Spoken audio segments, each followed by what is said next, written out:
Hello students, welcome to Hindi classes with Atul. आज की इस वीडियो में हम करेंगे कक्षा 8वीं की जो हिंदी की पुस्तक रहती है बसंत बसंत बसंत बसंत भाग 3। उसमें चैप्टर नंबर 5 जो रहता है चिट्ठियों की अनूठी दुनिया, और इसके लेखक हैं अरविंद कुमार सिंह जी। ये जो है लेखक रहते हैं। तो चलिए शुरू करते हैं। चिट्ठियों की अनूठी दुनिया, चैप्टर नंबर 5, और सिलेबस है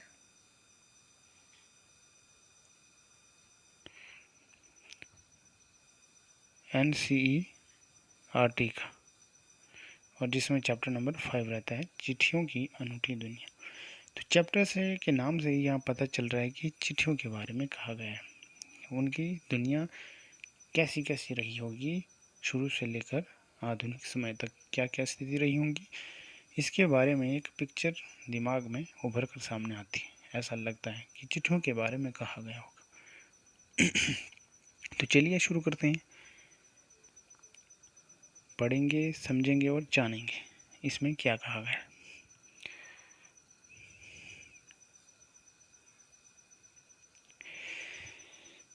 चिट्ठियों की अनूठी दुनिया। पत्रों की दुनिया भी अजीबोगरीब है और उसकी उपयोगिता हमेशा से बनी रही है। यानी कि इसका एक अपना ही उपयोग है और अपना ही एक महत्व है। किसका? ये जो पत्रों का। पत्र जो काम कर सकते हैं वह संचार का आधुनिकतम साधन नहीं कर सकता। जो काम पत्र कर सकते हैं वो आधुनिक कहाँ कर सकते हैं। आधुनिक पत्र जैसा संतोष फोन SMS का संदेश कहाँ दे सकता है। यानी आधुनिकता का संकेत यहाँ पे किया गया है SMS या फ़ोन या टेलीफोन के लिए यहाँ कहा गया है। क्यों? क्योंकि टेलीफोन जो आधुनिक अभी जो आविष्कार हुए, नए नए जो आविष्कार होने लगे, तो उसके बाद यह पहले तो खत ही लिखे जाते थे, पत्र लिखे जाते थे, और पत्र जो किसी सगे संबंधियों को जब भेजे जाते थे तो कभी कभी 1 महीनों से भी अधिक का जो समय लगता था। ठीक है, तो चलिए आगे करते हैं। पत्र एक नया सिलसिला शुरू करते हैं और राजनीति, साहित्य, कला के क्षेत्र में तमाम विवाद और नई घटनाओं की जड़ भी पत्र ही होते हैं। दुनिया का तमाम साहित्य पत्रों पर ही केंद्रित है और मानव सभ्यता के आगे चलते हैं।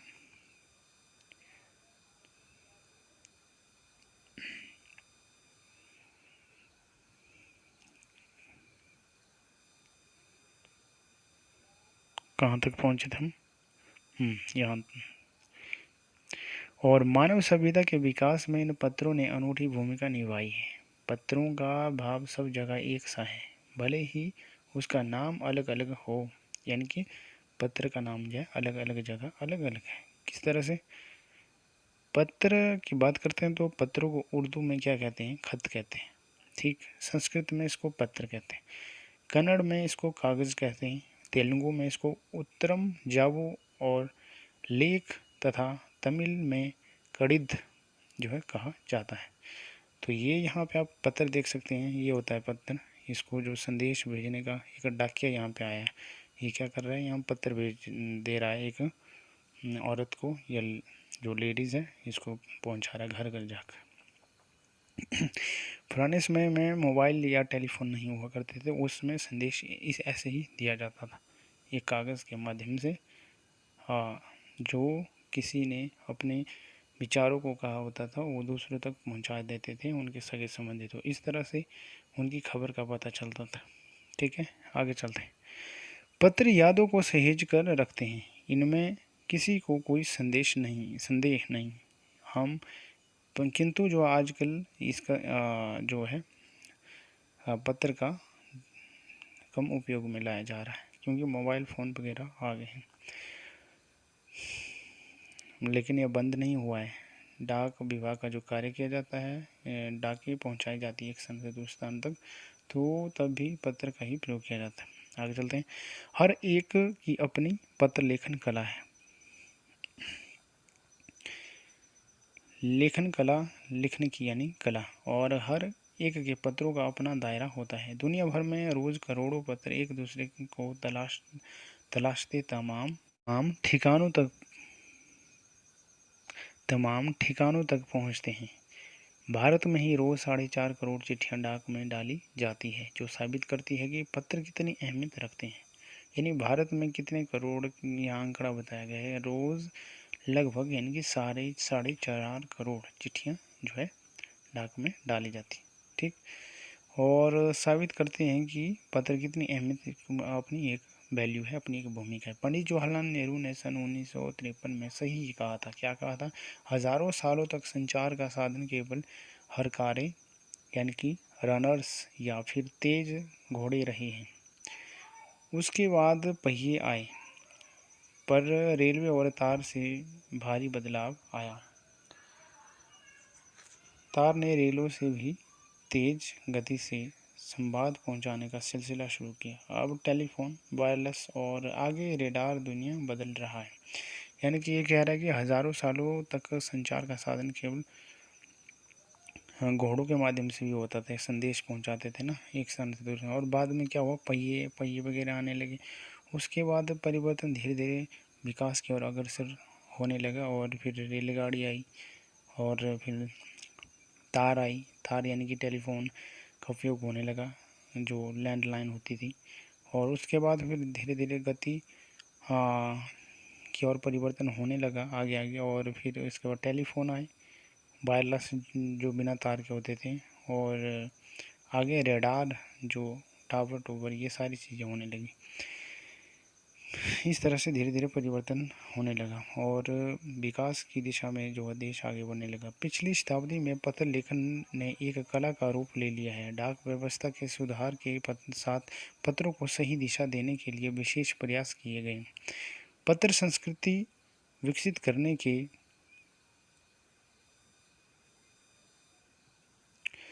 लिए स्कूली पाठ्यक्रमों में पत्र लेखन का विषय भी शामिल किया गया। और अब पत्र लेखन के विषय को अब कहाँ पे, स्कूल में भी शामिल किया गया। भारत ही नहीं, दुनिया के कई देशों में ये प्रयास चले, और भारत के साथ साथ दुनिया के कई देशों में, ये सिर्फ भारत में ही इसको विषय नहीं डाला गया पढ़ने के लिए, लेकिन विश्व के कई देशों में यह व्यवस्था होने लगी। विश्व डाक संघ ने अपनी ओर से भी काफ़ी प्रयास किए। विश्व डाक संघ की ओर से 16 वर्ष से कम आयु वर्ग के बच्चों के लिए पत्र लेखन प्रतियोगिताएं आयोजित करने का सिलसिला सन कब से शुरू हुआ था? 1972 यानी कि 1972 से शुरू किया गया था यह सिलसिला। यह सही है कि खास तौर पर बड़े शहरों और महानगरों में संचार साधनों के तेज विकास तथा अन्य कारणों से पत्रों की आवाजाही प्रभावित हुई है, पर देहाती दुनिया आज भी चिट्ठियों से चल रही है। देहाती यानी पिछड़ी हुई जो दुनिया की बात कर रहे हैं कि वह चिट्ठियों के सहारे चली हुई है। फैक्स, ईमेल, टेलीफोन या जो आधुनिक जो दुनिया है तथा मोबाइल ने चिट्ठियों की तेज़ी रोक ली है। यानी कि चिट्ठियाँ पहले जो काम करती थी, अब वो चीज़ मोबाइल फ़ोन या टेलीफोन कर रहे हैं। आधे काम को तो इन्होंने ही रोका है। पर व्यवहारिक डाक की संख्या लगातार है, लेकिन डाक जो पोस्ट की जाती है उसकी संख्या बहुत है।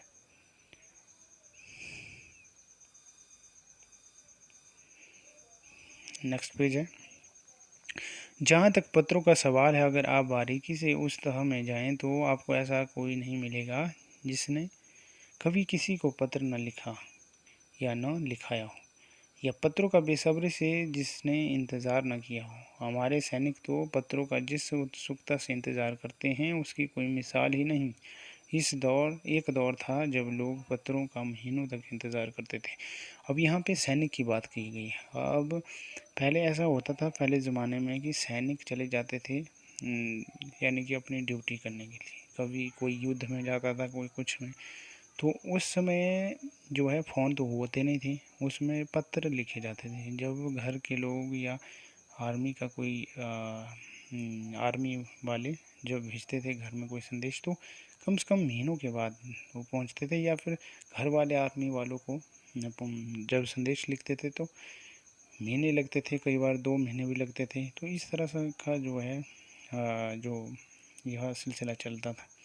किंतु आज तो मोबाइल फ़ोन है, यह काम अब आसानी से हो जाते हैं। पर अब वह बात नहीं रही। परिवहन साधनों के विकास ने दूरी बहुत घटा दी है। पहले लोगों के लिए संचार का इकलौता साधन चिट्ठी ही थी। अब आज और भी साधन विकसित हो चुके हैं।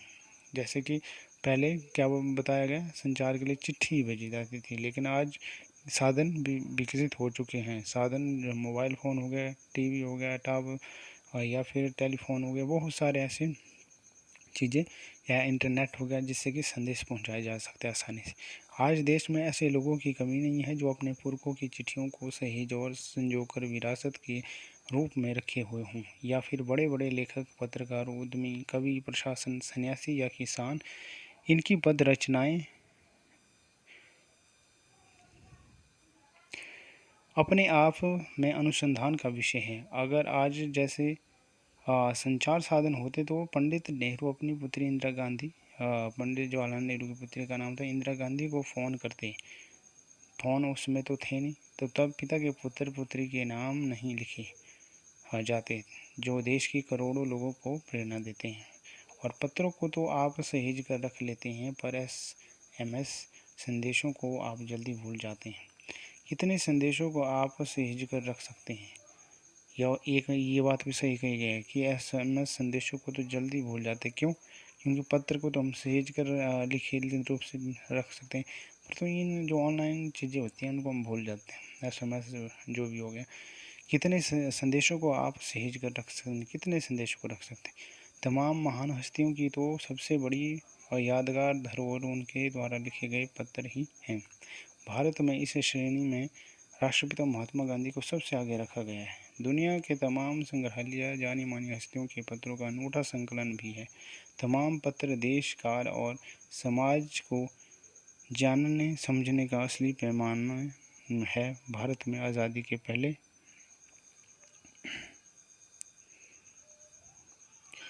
महासंग्राम के दिनों में जो कुछ अंग्रेज अफसरों ने अपने परिवारजनों को पत्र में लिखे, वे आगे चलकर बहुत महत्व की पुस्तक बन गए। इन पत्रों ने साबित किया है कि यह संग्राम कितनी ज़मीनी मजबूती के लिए हुआ था। महात्मा गांधी के पास दुनिया भर के तमाम पत्र केवल महात्मा गांधी इंडिया लिखे आते थे, और वे जहाँ भी रहते थे वहाँ तक पहुँच जाते थे। आज़ादी के आंदोलन की कई अन्य दिग्गज हस्तियाँ, यानी कि बड़ी बड़ी जो हस्तियाँ हैं, के साथ भी ऐसा ही था। गांधी जी के नेक्स्ट पेज है, गांधी जी के बारे में क्या क्या कर रहे हैं इस पेज में, कि गांधी जी के पास देश दुनिया से बड़ी संख्या में पत्र पहुंचते थे, पर पत्रों का जवाब देने के मामले में इनका कोई जोर नहीं था। कहा जाता है कि जैसे ही उन्हें पत्र मिलता था उसी समय वे उसका जवाब लिख देते थे। अपने हाथों से ही ज़्यादातर पत्रों का जवाब देते थे। जब लिखते लिखते उनका दाहिना हाथ दर्द करने लगता था तो वे बाएं हाथ से लिखने में जुट जाते थे। महात्मा गांधी ही नहीं, आंदोलन के तमाम नायकों के पत्र गांव-गांव में मिल जाते हैं। पत्र भेजने वाले लोग उन पत्रों को किसी प्रशस्ति पत्र से कम नहीं मानते, और कई लोगों ने तो उन पत्रों को फ्रेम कर रख लिया है। यह है पत्रों का जादू। यानी कि ये कह रहे हैं कि कई लोगों ने शीशे की फ्रेम भी बनाया हो, जो पुराने पत्र हैं उनको संजो कर रखा है इस फ्रेम में।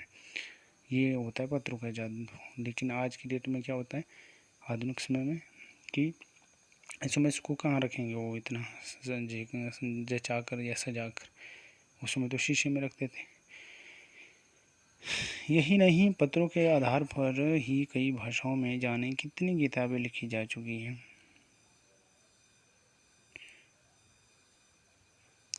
वास्तव में पत्र किसी दस्तावेज से कम नहीं। पंत के 200 पत्र बचपन के नाम और निराला के पत्र हमको लिखियो हैं कहाँ तथा पत्रों के आईने में दयानंद सरस्वती समेत कई पुस्तकें आपको मिल जाएगी। कहा जाता है कि प्रेमचंद खास तौर पर नए लेखकों को बहुत प्रेरक जवाब देते थे, यानी मुंशी प्रेमचंद की हम बात कर रहे हैं, तथा पत्रों के जवाब में भी बहुत मुस्तैद रहते थे, तैयार रहते थे। और इसी प्रकार नेहरू और गांधी के लिखे गए रविंद्रनाथ टैगोर के पत्र भी बहुत प्रेरक यानी कि प्रेरणा देने वाले होते थे। महात्मा और कवि के नाम से महात्मा गांधी और रविंद्रनाथ टैगोर के बीच 1915 से 1941 के बीच के पत्राचार का संग्रह प्रकाशित हुआ है, जिसमें बहुत से नए तथ्यों और उनकी मनोदशा का लेखा जोखा मिलता है। पत्र व्यवहार की परंपरा भारत में बहुत पुरानी है, पर इसका असली विकास आज़ादी के बाद ही हुआ। तमाम सरकारी विभागों की तुलना में सबसे ज़्यादा गुडविल डाक विभाग